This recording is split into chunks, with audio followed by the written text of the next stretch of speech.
ძალიან სწრაფად მიდის მოვლენები. ვფიქრობ, რომ ეს არ არის წლების საკითხი, ეს არის თვეების საკითხი, როცა საზოგადოება ბოლომდე რეორგანიზირდება და გასცემს ივანიშვილს ამა თუ იმ ფორმით ცდილობას უზურპაციის ხელისუფლების გასცემს შესაბამის პასუხი. ივანიშვილი დაემხობა, მაგრამ მისი დამხობა არ არის თვითმიზანი ჩვენი თუ ჩვენი მიზანი არის რომ ეს პროცესი რაც არის გარდაუვალი მოხდეს ისე რომ საქართველოს ამას არ მოყვას რუსეთის ხელის გაშლა და ბოლომდე საქართველოს სუვერენიტეტის მოთხრა ან საქართველოში თუ გავსი ძალადობა როგორც მოხდა უკრაინაში. თავარი რაც მოხდა ქვეყანაში რომ ქვეყანა გავიდა კონსტიტუციური სივრციდან საერთოდ. სინამდვილეში თავარი რაღაცა მოიშალა. ქვეყანა იმართება პოლიტიკური ოფშორიდან. ქვეყანაში ყველა გადაწყვეტილებას იღებს ერთი კაცი, რომელიც არაფერზე არ აგებს პასუხს.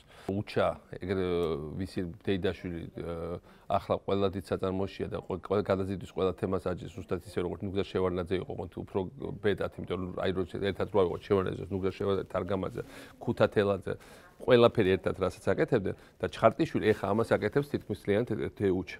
ხშირად Facebook-ზე წერე რომ აი დაბრუნდი ათასობით წერილს ვიღებ კვირაში. ამაზე დაბრუნდი. ამაზე არის ერთი უნივერსალური პასუხი. როგორ? ამიტომ საქართველოს დაბრუნება ჩემთვის არ არის პირადი ლექსში ჩასმა, ჩაჯდომა ვიღაც გაუნათლებელი კიდევ ერთხელ ვიმეორებ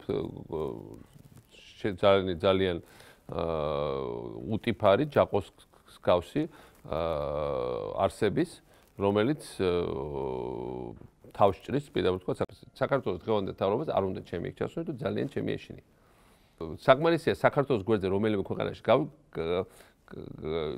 შემთხვევით გავიაროთ ეს ხშირად ხდება.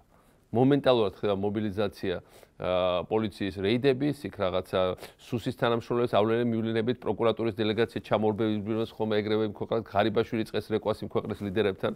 ეს უკვე სასაცილოთაც აღარავის აღარ ყოფნის. თან ერთხელ ხონდა მიხვდნენ რომ არავინაც არ აინტერესებს მათი აზრი და არავინაც ჩემ შეკავებას აპირებს ან გაჩერებას ან გადაცემას მით უმეტეს. მაინც იმას ხო ვერ ეტყვიან ივანიშვილს რომ ეს შეუძლებელია და ის ნერვიულობს და ესენიც ჯიუტად აწვევიან ერთრეგიო პროცედურას. საერთოდ ეს კითხვა რომ ვაიმე ვიღაცა აბრუნებს მართლობაში სიტყვაზე ადეიშვილს და ადეიშვილი ეს არის აბსურდი, ეს არ მოხდება და ეს თავისთავად არ მოხდება, იმიტომ კი არა მე გადავწყვეტ ან მე არ გადავწყვეტ. მე არ მგონია რომ ახლა ახალი პოლიტიკური პარტიის შექმნა საერთოდ რამეს გადაწყვეტს, უფრო მეტიც ივანიშვილი შეეცდება რომ შექმნას ახალი ოპოზიციური ჯგუფები, იმიტომ რომ ერთად მისი გაგრძელება მმართველობის შესაძლებელია ოპოზიციის გაყოფის პირობებში. დღეს ოპოზიცია არის ერთიანი საქართველოში. ამიტომ ყოველგვარი მოძრაობა რაღაც პარტიების ჯგუფების შექმნის ეს არის ივანიშვილის თამაში თავიდან ბოლომდე. ივანიშვილი არ დაუშვებს ჩვეულებრივი კლასიკური დემოკრატიული არჩევნების ჩატარებას, ეს გამორიცხული, ამიტომ კლასიკური გადასვლაც ვერ მოხდება და როცა ხდება სიტუაციის გადასვლა უფრო რადიკალურ იმაში ასპექტში, რასაც ივანიშვილი გაკეთებს, ეს სიტუაცია წარმოშობს ახალ ლიდერებს ბუნებრივად. და ეს როგორც ეს იქნებიან ის ლიდერები, ვინც არ არის დამძიმებული ბიუროკრატიული წნეხით წარსულის, არ არის დამძიმებული რაღაცა თავის წარსულის რაღაც ისტორიით. მე თვითონ ნიუ-იორკში ვცხოვრობ მარტო, ეს ნიშნავს იმას, რომ უბრალოდ არავინ არ მეხმარება, ეს ნიშნავს იმას, რომ ყოველდღიურად უნდა გავიტანო ნაგავი ჩვეულებრივად, ყოველდღიურად ყოველდღე უნდა წავიდე საყიდლებზე. ხანდახან მე თვითონ გავაკეთე საჭმელი, ესეთი პატარა გრილის აპარატი დავდგი ჩვენთან აივანზე და შევერად გამომდის ხორცის შეწვა და თევზის. მე მაქვს საქართველოს გრანდიოზული გეგმა. ჩვენ ერთხელ გავანათეთ საქართველოს, შემდეგი ეტაპი უნდა იყოს, ჩვენ უნდა გავაბწყინოთ საქართველოს.